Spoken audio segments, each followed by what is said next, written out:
నమస్కారం గురుగారు. శ్రీమాత్రే నమః. శ్రీ గురుభ్యో నమః. గురుగారు, ఇక మీనరాశి వారికి ఈ మే నెల ఎలా ఉంటుందో, వారి గ్రహస్థితి ఎలా ఉంటుందో తెలియజేయండి.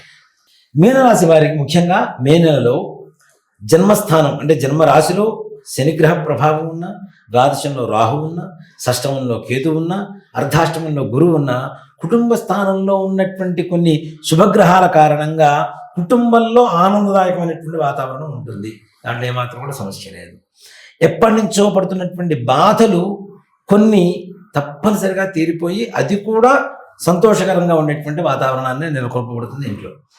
అలాగే ఆరోగ్య పరిస్థితి కొంచెం భయాందోళనగా ఉంటుంది, జాగ్రత్త వహించాల్సినటువంటి పరిస్థితి.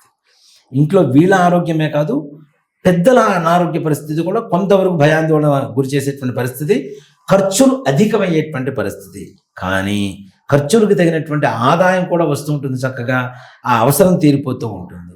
అలాగే పిల్లలు కూడా మంచి ఉత్తీర్ణత పొందేటువంటి అవకాశం ఉంది. విద్యార్థులు కూడా ఇంటి పిల్లలు కూడా మంచి ఉత్తీర్ణత పొందేటువంటి అవకాశం ఉంది. తద్వారా ఇంట్లో ఆనందదాయకమైనటువంటి వాతావరణం ఉంటుంది.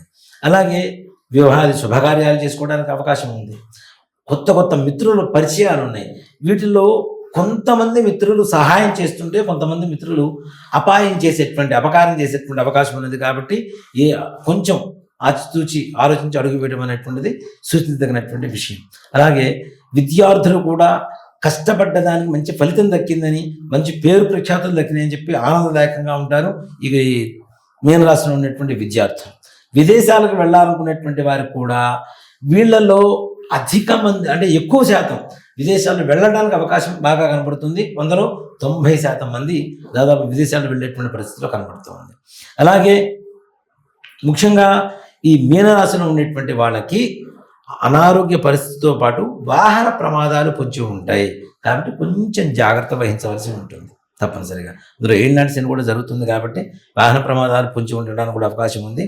ఇక్కడ వాహన ప్రమాదాలనే కాదు, ఇనుప వస్తువుల వల్ల కలిగేటువంటి ప్రమాదాలు ఏవైనా సరే కొంచెం జాగ్రత్త వహించాల్సినటువంటి పరిస్థితి ఉంది. రాజకీయ నాయకులకి శత్రువులు కూడా మిత్రులు అవుతారు. తద్వారా వీళ్ళకి మంచి ఆర్థిక లాభం ఉంటుంది, ఉన్నత పదవి అలంకరణ ఉంటుంది. దాంట్లో కూడా మంచి పేరు ప్రఖ్యాతులు సంపాదించేటువంటి పరిస్థితి ఉంటుంది. ఇప్పుడు ఒక మనిషి ఒక రాజకీయ పరమైనటువంటి పదవి తీసుకోగానే అతను తీసుకున్నటువంటి నిర్ణయాలు ఏవైతే ఉంటాయో అవి ఉన్నతంగా ఉంటే ఆటోమేటిక్గా వీళ్ళకి మంచి పేరు వస్తుంది. అలాంటి ఉన్నతమైనటువంటి ఆలోచన విధానం ఉంటుంది. తద్వారా ఉన్నతమైనటువంటి మంచి పేరు ప్రఖ్యాతులు సంపాదించుకునేటువంటి అవకాశం కూడా ఉంది. షేర్ మార్కెట్ వాళ్ళు మాత్రం ఈ నెలలో దయచేసి వాటి జోలికి పోవద్దు. పోయారా తస్మాత్ జాగ్రత్త. ఉన్నవి కూడా ఊడగొట్టుకొని వెనక్కి వచ్చేటువంటి పరిస్థితులు కనబడుతున్నాయి. కాబట్టి వాటి జోలికి వెళ్లకుండా ఉండడం అనేటువంటి ఉత్తమమైనటువంటి మంచి లక్షణం.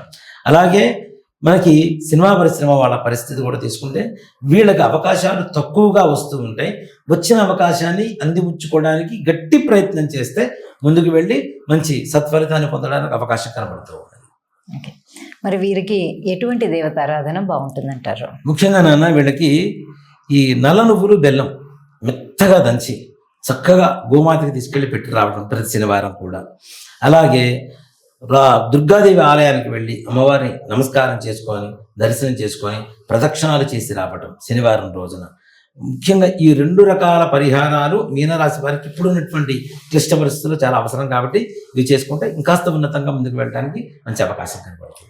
మరి మీనరాశి వారి మే నెలలో ఉండే గ్రహస్థితి అలాగే దానికి పరిష్కార మార్గాల్ని చాలా చక్కగా తెలియజేసినందుకు ధన్యవాదాలు గురుగారు. శ్రీమాత్రే నమః. శ్రీ గురుభ్యో నమః.